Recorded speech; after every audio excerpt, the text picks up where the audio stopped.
আসলে আমরা পিছিয়ে পড়া মানুষ।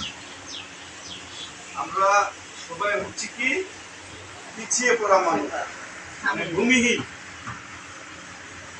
আমাদের কাজ হইল যে আমরা যেহেতু পিছিয়ে পড়া মানুষ, আমরা যেহেতু ভূমিহীন, আমাদের কাজটা হলো যে সংসারের কিভাবে উন্নয়ন করবে, তাই না? আমাদের সন্তান কিভাবে ভালো জায়গায় যাবে, আমাদের পরিবার কিভাবে ভালো থাকবে।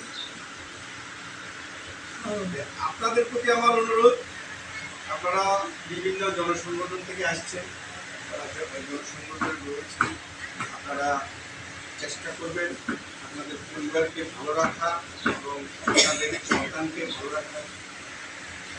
আপনাদের পরিবার, আপনাদের সন্তান যদি ভালো থাকে তাহলে কিন্তু আপনি ভালো।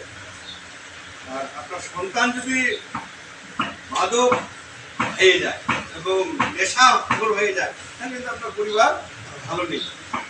একটু ভাত খাবো আমরা, আমরা যেহেতু বিভিন্ন কিছু করা মানুষ, আমরা আলু ভর্তা ভাত, সেটা যেন শান্তি মতো খাইতে পারে, তাই না? সেটা যেন আমাদের জন্য শান্তি হয়। এই জিনিসগুলো আপনারা লক্ষ্য করবেন। আপনাদের সন্তানকে আপনারা ভালো করে লক্ষ্য রাখবেন, আপনাদের পরিবারকে আপনারা ভালোভাবে লক্ষ্য রাখবেন।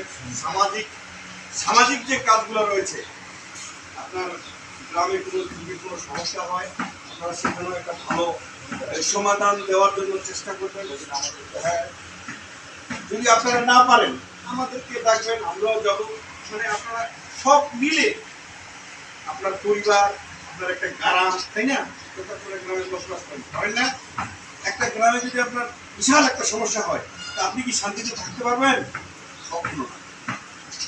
তাহলে আপনার পরিবার ভালো, আপনাদের গ্রামটাও, সেগুলো জিনিস আপনারা লক্ষ্য করবেন। এইগুলো আমি আমার বক্তব্য এখানে শেষ করছি। সবাইকে নমস্কার।